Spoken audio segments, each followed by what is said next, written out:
Hallo meine Freunde und wieder eine neue Reparatur. Ihr wisst ja, die Autos taugen heute gar nichts mehr. Nach 32 Jahren braucht mein Golf 1 jetzt doch neue Stoßdämpfer an der Vorderachse. Natürlich wechseln wir beide Seiten. Das heißt, wir nehmen die ganze Vorderachse hoch, aber vorerst demontieren wir erstmal die Räder. Gleich hier noch die hübschen Schutzkappen. Nur lösen, abschrauben tun wir, wenn die Räder aufgebockt sind, logischerweise.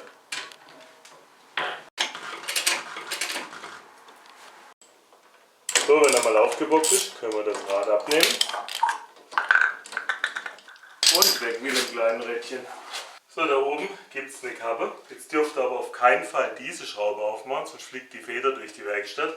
Das ist sehr gefährlich. Sondern wir demontieren das ganze Federbein.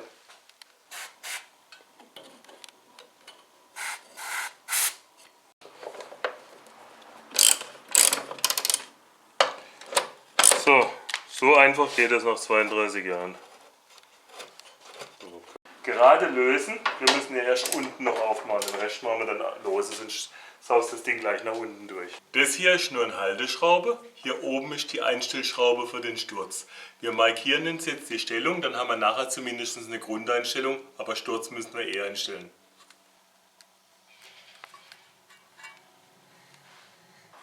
Die Bremsleitung hängt auch noch am Federbein, die muss hier aus dem Halser gedrückt werden. Sie bleibt natürlich selbst dran.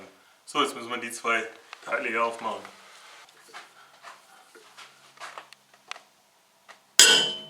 Okay.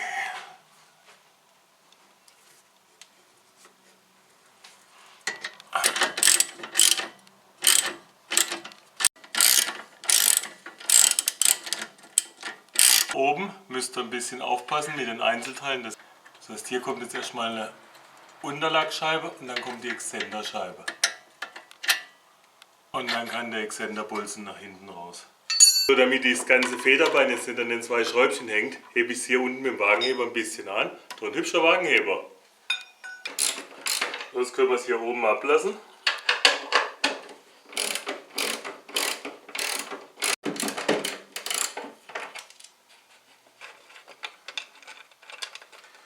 So, und dann ist er oben mal draußen.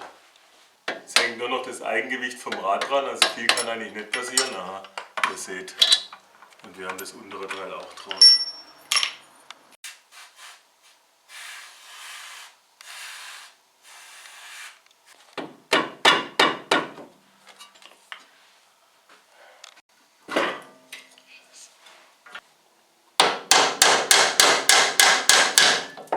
Und raus ist er.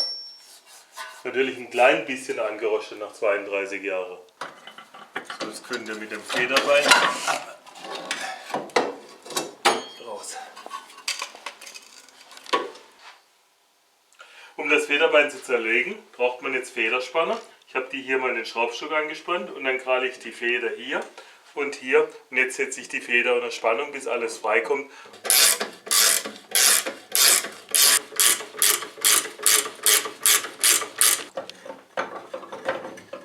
Die Feder ist jetzt soweit lose, dass der Stoßdämpfer sich frei wegbewegt. Das heißt, jetzt können wir die Zentralschraube öffnen. Zum Öffnen braucht man wieder Spezialwerkzeug. Innen ist ein 7er Imbus, auch wieder ein ganz gebräuchliches Maß. Und 22 offene lange Stecknuss. Jetzt kann man mit dem Imbus innen gegenhalten und jetzt kann man es aufkeilen.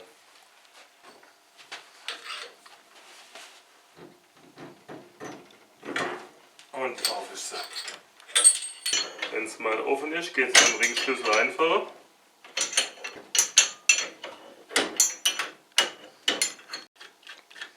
So, das war die Zentralmutter. Jetzt kann das Domlager ab. Das Domlager kommt nachher so rum drauf. Hier ist eine Scheibe, das ist das Domlager. Dann kommt der obere Teller. Stoßdämpfer da rausgehen. Ja, wunderbar.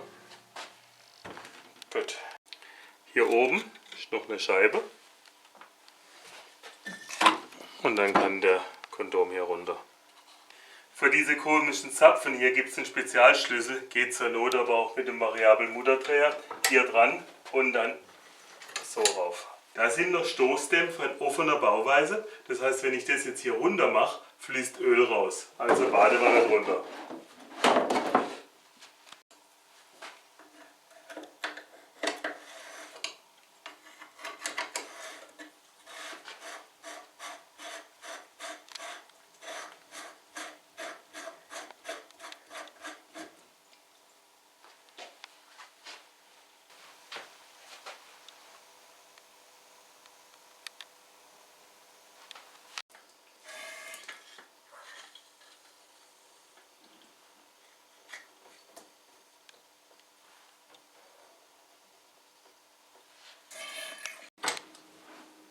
Mit ein bisschen Schwung setzt ihr die Mutter wieder drauf, könnt ihr das Ding dann auch rausreißen und dann haben wir das Teil auch.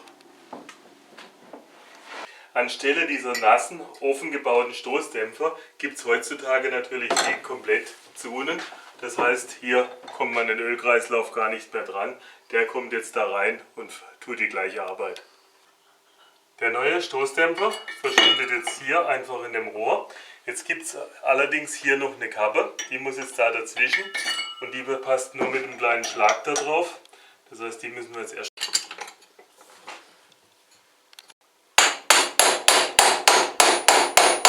Seht ihr, jetzt sitzt es soweit bündig.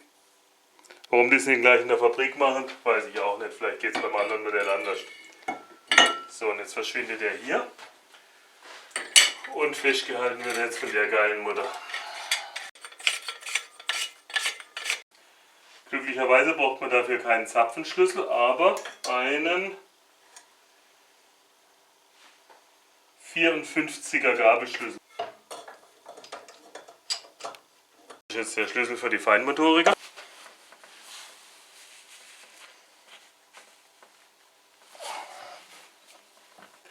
Der alte ist ein bisschen kürzer, der ging nur bis hier, aber das macht auch nichts. Der neue geht dann halt so weit. Ihr müsst also das Teil hier so da reinstecken. Das Teil steckt ihr dann hier drauf. Dann dürft ihr die Scheibe nicht vergessen. Und so führt ihr das jetzt wieder in den Stoßdämpfer ein. Für die Feder gibt es hier einen Anschlag. Genau da muss der Teller sitzen. Dann kommt hier die obere Feder drauf. So, beim Zusammensetzen müsst ihr jetzt aufpassen. Hier ist noch eine Distanzhülse drin. Das ist die alte. Und dann nehmen wir auch die neue. So, dann kommt das Domlager hier drauf. Und dann die Mutter.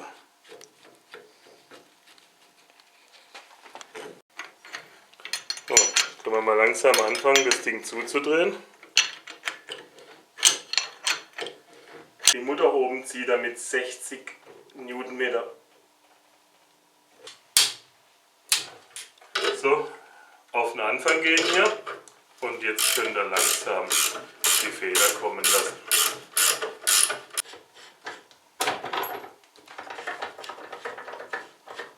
So, damit ist das Federbein einbaufertig. Und das vormontierte Federbein schiebt er jetzt hier wieder in der Bremsleitung durch.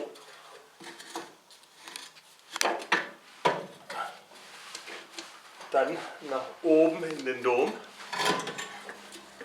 So, wenn ihr oben drin seid, kann man oben die Muttern drauf drehen. Ja. Dann setzt er die U-Scheibe an und dreht die Mutter vorsichtig ein bisschen auf.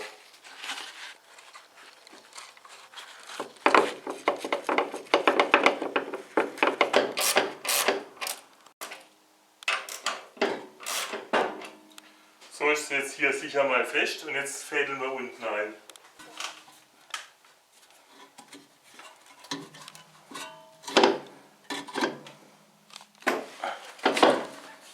So, komm mal allmählich hin. Mist. Wie immer hilft auch ein dezenter Hammerschlag. So, haben wir wenigstens mal die eine Seite drin. Machen wir uns die passend.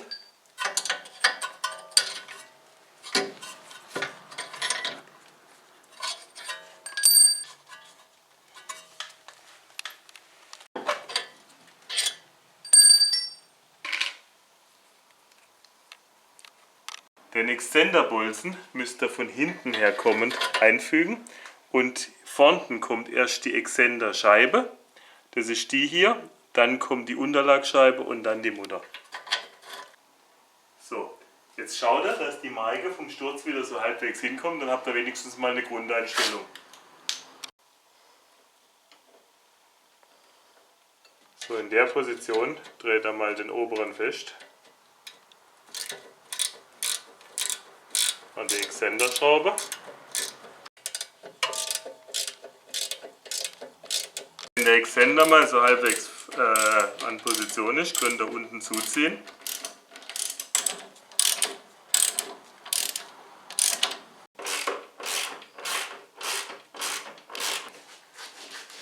Irgendwie sind die Bolzen hier extrem lang. Die zwei Schrauben der Domlager bekommen 20 Newtonmeter.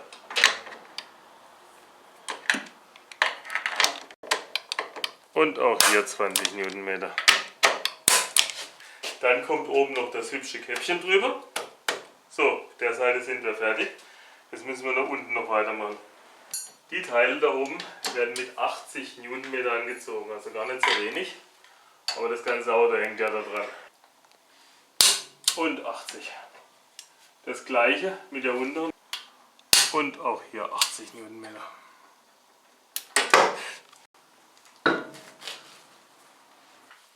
So, bevor ihr die letzte Schraube reinmacht, kommt immer diese Kappe drunter.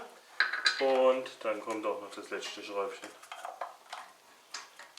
Ziehen wir das Rädchen mal so fest, wie es irgendwie geht.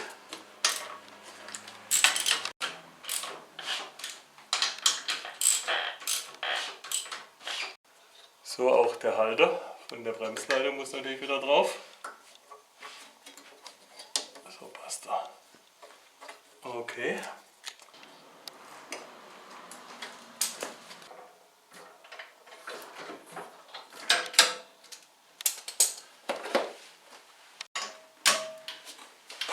Wir ziehen die Radmuttern mit 90 Newtonmeter über Kreuz fest.